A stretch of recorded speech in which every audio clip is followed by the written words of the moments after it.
Hello, welcome back. Last class, we talked about one of the two major Hindu epics or major stories.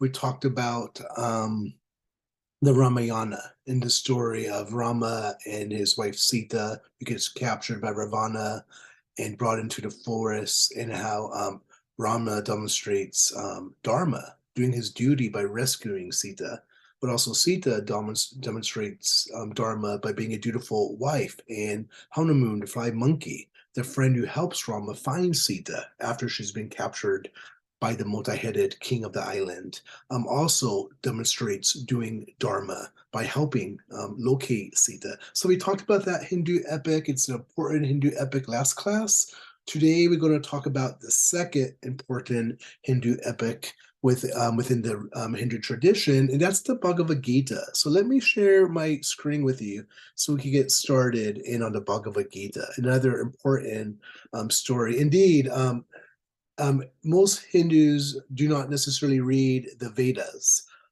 which are those ancient sacred texts which we've already discussed in our time together. Most won't read the Vedas necessarily, but the Bhagavad Gita, the vast majority of Hindus have read the Bhagavad Gita. And so it's a really well-known story. It's an important story, and in some ways, it's like the story that one should know to kind of understand the basics of kind of Hindu spirituality and Hindi understanding of liberation. So let's get into it. As we walk through this story, we'll be introduced to some important concepts within the Hindu traditions, and I'll make sure to point those out along the way. So the Bhagavad Gita, you see it here. It's included within this very long poem, probably the longest poem ever written, which goes by the name Mahabharata. And so this long poem, within it, it includes the Bhagavad Gita. The Mahabharata is not typically kept within most people's homes in India, whereas many Hindus own and have read the Gita. So Bhagavad Gita, in terms of English translation, it means Song of the Lord, and it was written about 200 before Common Era to 200 Common Era. So it could be 200 years prior to the life of Jesus of Nazareth or 200 years thereafter during that time period. For centuries, people have learned the Bhagavad Gita by heart. So it's not too long, right? It could be read in about 2 hours, 700 verses. We're going to look at some excerpts today, some key excerpts from within it to get a sense of its key teachings as well. So let's progress onwards together here. The Bhagavad Gita. All right. So the plot of the Bhagavad Gita, it's not as complicated as the plot of the Ramayana, which we discussed last class. So that's good. The Bhagavad Gita, it's structured around a conversation between a prince named Arjuna and Krishna, who's another avatar, another manifestation of the god Vishnu here on earth. So last class in the Hindu epic Ramayana, we discussed how Rama is an avatar of Vishnu. Today, I just want to make sure we don't lose the plot here, right? Today, we're talking about Krishna. Krishna is another avatar of Vishnu. So the background of this particular story, there's a pending war between two families, they're related between these two kingdoms, the Pandavas and the Kauravas. The Kauravas had tried to cheat the Pandavas out of their kingdom. And so there's an ensuing battle. In ensuing battle, Krishna, the avatar of Vishnu, sides with the Pandavas, albeit Krishna refuses to fight. And so what Krishna does is offer his services as a charioteer, as the one who rides the chariot for Prince Arjuna, who is going to be leading the Pandavas into war against basically like their relatives, their cousins, so to speak. So it's Prince Arjuna in the story, within the course of this dialogue with Krishna, it's the human soul that represents this quest for liberation. And so we're going to discuss the three ways of liberation as we progress forward today, because the three ways of liberation, they get unpacked within the dialogue between the prince, Arjuna, and the avatar of Vishnu, Krishna. Okay? So just like with the Ramayana, how that story is embedded within the culture of in the Indian subcontinent. Likewise, there's lots of statues and murtis and cultural material that celebrates the Bhagavad Gita as well. So here you have the Bhagavad Gita here with Prince Arjuna, of course, and Krishna here, the charioteer. Just another image to give you a sense. Same statue, but pulling back a little because I wanted to give you a sense of just the people you come to pay homage and give respect to it. So key teachings, which we're going to get into a little bit more as we walk through moments within the Bhagavad Gita. As the war draws near, Arjuna asks this key question, and the question is to Krishna. He asks whether it's correct to take up arms against one's kin, right? So these are relatives, as we talked about, the cousins, basically. And Krishna replies to the prince, yes, it is. It is correct to take up arms because you're the prince, and that's your duty. Your duty or your dharma as prince is to fight on behalf of your people. And so, yes, take up arms. And so again, you have the concept of dharma or duty being narrated and reflected upon within this epic, just like the Ramayana. The Gita teaches devotion and selfless action in verses recited at funerals up to the present day. Krishna describes the soul as that which exists beyond the mind in the senses. And the soul is that which is unaffected by physical nature. So Krishna famously teaches that just as we exchange our old clothes for new ones, so the soul discards one body and puts on another body throughout the ages until it acquires the knowledge that will free it from the cycle of birth and death, which is known as samsara. We'll talk about this more. We're going to start talking about some of these key concepts and key terms as we progress forward today and onwards in other lectures. Samsara is what one wants to liberate themselves from. Samsara is the continual cycle of reincarnation. And so the goal is to liberate oneself and to liberate, the Hindu term is a moksha. And so one wants to achieve moksha or liberation. And there's different ways by which you could do that. In those various ways, the three major ways of liberation are discussed in this dialogue between Prince Arjuna and Krishna. So on the immortality of the soul, this is the excerpt from the Bhagavad Gita. Krishna teaches, and Krishna is teaching this in order to encourage Prince Arjuna to do your duty and do not worry about death. Death is a part of the process of going through enough rebirths until someone reaches moksha or liberation. And so, and do not worry because our soul is immortal.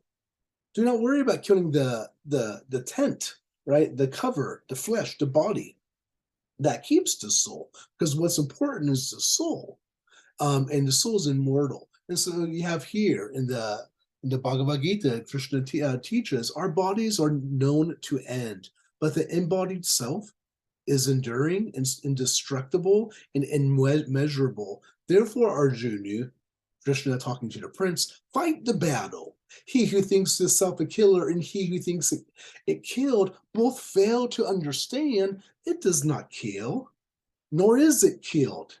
It is not born.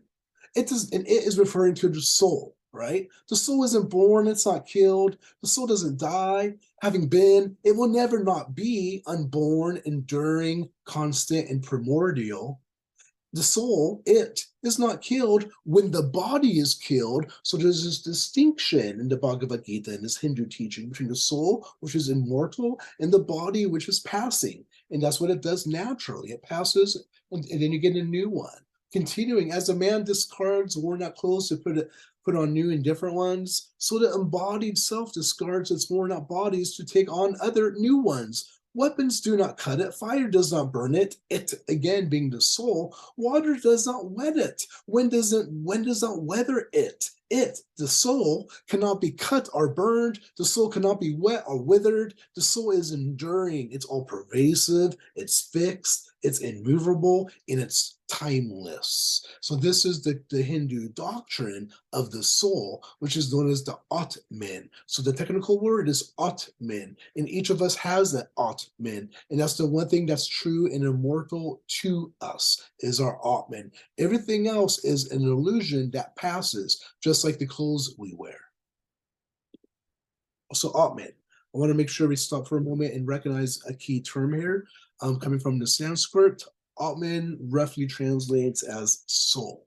And the Hindu teaching is each of us has a soul that wants to be liberated from the cycle of known as samsara, which each of us are on. And they do that through various incarnations until you reach liberation through various practices. And there's three main ways of liberation in the Hindu tradition.